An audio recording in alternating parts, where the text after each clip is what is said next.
If you've been scrolling through endless specs sheets, watching video after video of laptops that promise desktop-level performance, and still feel stuck wondering which machine actually makes sense for your gaming and work routine, this review is here to cut through the noise.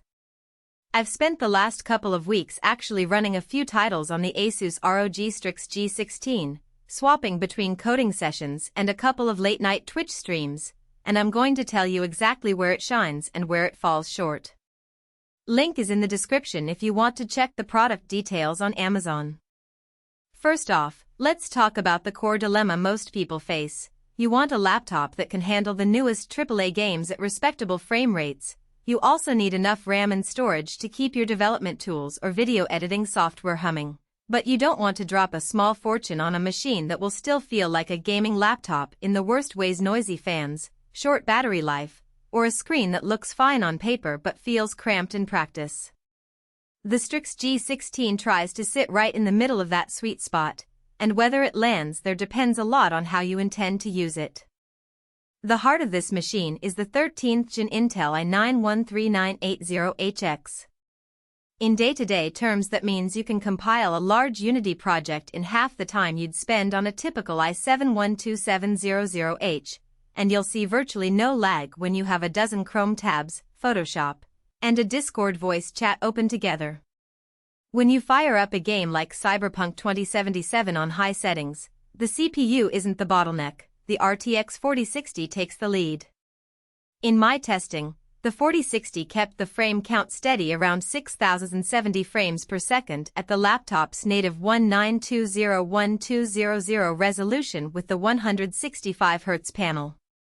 That's plenty smooth for competitive shooters and more than enough for an immersive single-player experience, especially if you're okay with turning down the most demanding ray tracing options. Now, the display is something you actually notice when you sit down to play or edit. The 16-inch panel sits at 1920x1200, which is a step above a traditional 1080p screen but still shy of a true 1440p layout. The 165Hz refresh rate feels buttery, and the 100% sRGB coverage paired with Dolby Vision HDR gives you vivid colors without the oversaturation you sometimes see on cheaper panels. In practice, that means your game worlds look richer, and your video timelines have more accurate color representation, which is a nice bonus for creators who want a single device for both work and play. Storage is a 1TB PCIe SSD, and you'll feel that speed the moment you launch a game or open a large project file. Load times are measured in seconds, not minutes, and you won't need an external drive for a few months of titles. The 32GB of DDR5 RAM is another area where the laptop future-proofs itself. Even if you decide to dive into a memory-heavy game mod or run a virtual machine alongside your games, you won't be hitting the wall of RAM soon. All of those strengths, however, come with trade-offs that are easy to overlook when you're just staring at a spec sheet. First, the cooling system does a respectable job but isn't silent. Under sustained heavy load, say, a marathon gaming session or a prolonged rendering job, the fans ramp up and can become a noticeable hum. It's not a full-blown rattling issue, but if you're used to whisper-quiet ultrabooks, you'll notice the difference. The laptop also leans on the heavier side. It's not something you'll comfortably toss into a backpack for a full day of commuting. Expect a solid, laptop-class weight that feels more like a desktop replacement you're carrying around. Battery life is another practical concern.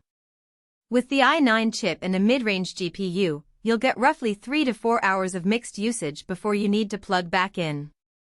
That's fine for a gaming session on a couch or a quick edit in a coffee shop, but if you need a machine that lasts a full workday unplugged, you'll want to look elsewhere. The 165Hz panel also draws more power than a 60Hz counterpart, which contributes to the shorter run time. So, who should actually consider buying the Strix G16?